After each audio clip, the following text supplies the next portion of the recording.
Moreton Bay has around 6 species of seagrass and it covers close to 10,000 hectares. It's around 1,080 hectares is impacted directly by moorings, so it's a fair quantity. Having a block and tackle mooring where you've got a block of concrete on the seafloor and a length of chain which is spinning around, basically that chain is attached to the vessel, and each time the tide changes or the wind changes direction, that seagrass is being ripped away.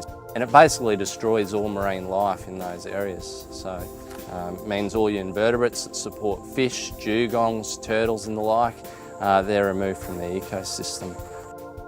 So working with the Fisheries Queensland and the Moreton Bay Marine Park, SEQ Catchments undertook a 2-year trial which was funded by the Australian Government's Caring for Our Country program.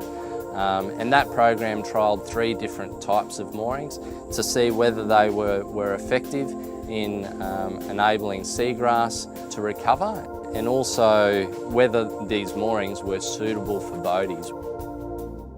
Fortunately, one of those moorings we did find was very effective. We had no problems, and the feedback from mooring owners was very, very positive, and that was as a seagrass friendly mooring.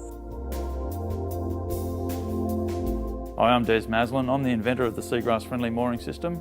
Developed the system about 6 years ago after noticing the degradation of the environment around the existing dump weight and chain mooring systems. What was happening is the existing type of moorings, which had a concrete block and a chain to secure the vessel in place, were dragging around and actually ripping all of the seagrass out. Where I felt a need for it was more so with my own personal choices of fishing as pastime, and I like to catch squid, and they're in those seagrass areas, and there was less because of the seagrass being destroyed. So we saw a need there, we decided to have a go at fixing it, and we came up with the mooring system. What we do is we drill into the ground a single anchor point, down 3.5 metres into the ground, and on top of that single screwed into ground anchor point is a load spreader device which stops the top of the anchor being able to flop around in the ground, and a drive head which has a 24mm lifting eye on top of it, and that's our actual point that we attach the mooring tackle to. So that secures the ground to the boat.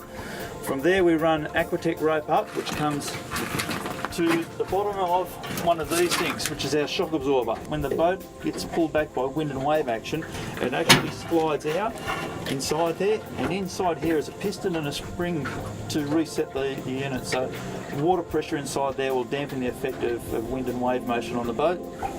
That comes up to a surface buoy which keeps everything up off the seabed. We then have another swivel assembly out of stainless steel and a rope which comes from there up to the bow of the boat. And that's our attachment point for our mooring system.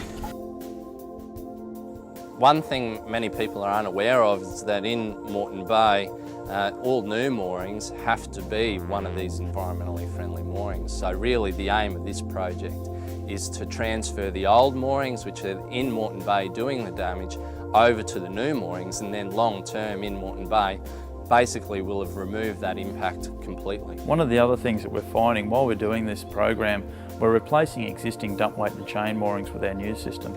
Some of these moorings that we're pulling out is ridiculous. We've had shackles that we've just broken by hand because they're so badly corroded.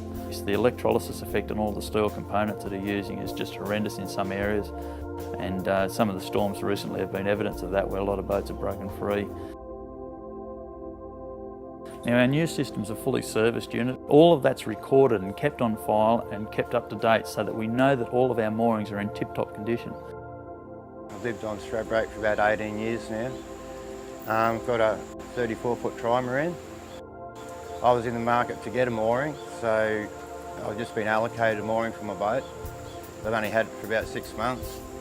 And yeah, I was interested in the seagrass mooring because of aware of what the chain moorings do to the bottom. So they had the sweep, and I thought this was a better option. I think it's sort of what's going to have to come into the future. And it's not just the boat, the mooring that I'm on, there's other moorings that other boats are on, and if we're all on these similar moorings, that's the same sort of system, I think the boats here will be a lot more secure, a lot safer.